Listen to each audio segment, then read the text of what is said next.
लातूर जिल्ह्यात पोलिसांचं राज्य आहे की गोरक्षकांचं असा प्रश्न सध्या निर्माण झालाय। सध्या पेरणीचा हंगाम सुरू झालाय। अनेक भागात पावसाने हजेरी लावली आहे। शेतकरी नव्या आशेने शेतात उतरला आहे। मात्र याच काळात लातूर जिल्ह्यातील निलंगा तालुक्यातील कोराळी येथील शेतकरी राम बिराजदार यांच्या आयुष्यात मोठं संकट उभं राहिलं। शेतीसाठी खरेदी केलेली त्यांची बैलजोडी कत्तलीच्या संशयावरून अडवली गेली। त्यांच्यावर कासार शिर्शी पोलीस ठाण्यामध्ये गुन्हा दाखल झाला। बैल गोशाळेत ठेवण्यात आले आणि आपल्या कष्टाच्या साथीदारांना परत मिळवण्यासाठी राम बिराजदार यांना प्रशासनाचे उंबरठे झिजवावे लागले। गोरक्षकांनी दिलेल्या खोट्या माहितीमुळे पोलिसांनी कारवाई केली। मात्र पोलिसांचे या प्रकरणी नाचक्की झाली असून पोलिसांना अखेर माघार घेत राम बिराजदार यांना त्यांची बैलजोडी परत द्यावी लागली। मात्र या संपूर्ण घटनेने अनेक गंभीर प्रश्न उपस्थित केले आहेत। कत्तलीच्या संशयावरून होणाऱ्या कारवाईत निष्पाप शेतकरी भरडले जात आहेत का? अशा प्रकरणांमध्ये कागदपत्रांची सखोल पडताळणी होणे कितपत गरजेचे आहे आणि भविष्यात अशा घटना टाळण्यासाठी स्पष्ट नियमावलीची आवश्यकता आहे का? आणि पोलीस डोळे झाकून काम करतायत की गोरक्षकांच्या दबावाखाली काम करतायत याची देखील सोक्षमोक्ष लावणं गरजेचं बनलंय। नितीन बनसोडे, एकमत डिजिटल, लातूर। मी साळेगावला गेलतो, बैल खरेदी केलो साळेगावच्या बाजारात 1 लाख रुपयाला। 1 लाख रुपयाला बैल खरेदी केलो, आणलो आणि त्यावेळेस गाडीत मला निलंग्यापाशी बैल पकडलं तरी मी त्या गोरक्षकवाल्याला सांगितलो तरी शेतकऱ्याचे बैल आहेत माझे आणि मला का बैलाला आमच्या का पकडतंय? तुमच्या बैलासाठी नाही त्या गाडीसाठी पकडलो, असं करलो तसं करलो म्हणून सनी मला ते पोलिसाला फोन केला। त्यानं पोलिस आल्यामुळं गाडी ठाण्यात आणले। ठाण्यात मला पोलिस म्हटले तुमच्या बैलावर काहीच होऊ देत नाही म्हणून असं मला एक सवलतीखाली हिच्याखाली घेऊन सनी ठाण्यात आणून एफआर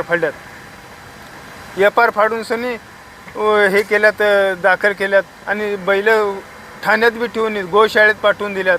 गोशाळेवाल्याला म्हटलं मी माझे बैल मला द्या, पेरणीपुरतं द्या, जेव्हा निकाल लागल तेव्हा लागल, त्याचा विचार बघू पुढं।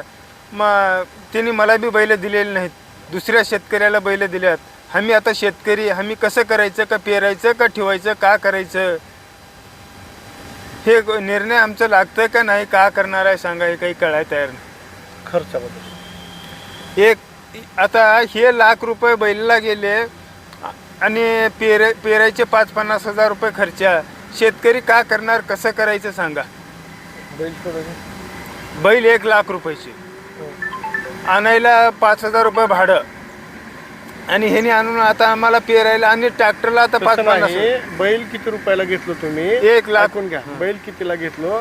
आता बैल सोडवायला किती तुम्हाला खर्च येणार आहे? आता बैल ऐका, त्याच्यानंतर पेरणीला किती खर्च आला ट्रॅक्टरने, ही सगळं हिशोब सांगा। आता बैल 1 लाख रुपयाला आणलो आणि आता पेरायला ट्रॅक्टरला आता 50-50 हजार रुपये लागणार आणि आता बैल सोडवायला वकील ठेवून आता ते किती खर्च आहे आता ते तर काय आम्हाला माहीत नाही। आता पुलडा साहेब किती खर्च येणार आहे वकील ठेवणं, बैल सोडणं, हे सगळं खर्च किती आहे, येणार आहे का आहे ते तर आपल्याला माहीत नाही। काय नाव? Ram Dhondiram Birajdar कोराळी।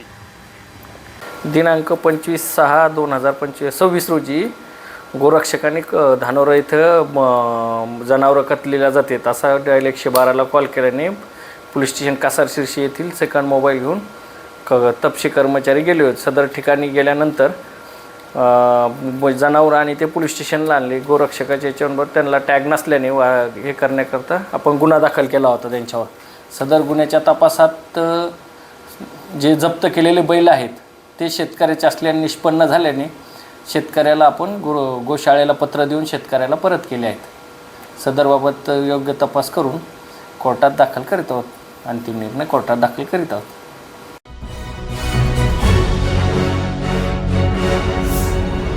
Thanks for watching Ekmat Digital.